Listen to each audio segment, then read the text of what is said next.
I'm standing here in front of what used to be the Arkansas Pregnancy Resource Center after a devastating fire came through on Sunday, May 20th. The Arkansas Pregnancy Resource Center is a nonprofit, faith-based organization which acts as a refuge for those women who find themselves in crisis pregnancies.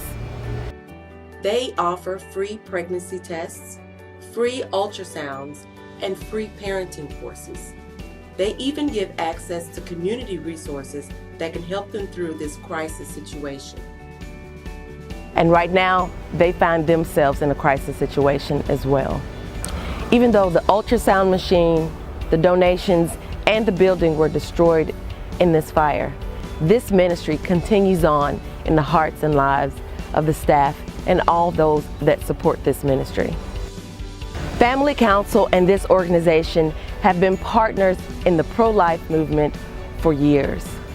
And we've seen them do wonderful things in the lives of women who find themselves in tough situations. And we want to partner with them as they launch their new campaign, Out of the Ashes, a New Beginning.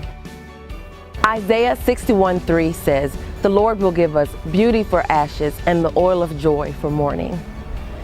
And we believe that God can take something beautiful from these ashes and something new will rise. We want to be a part of that beauty, and you can as well. If you go to their website, www.pregnancylittlerock.com, you can donate and you can be a part of the new beginning and the beauty that rises from these ashes.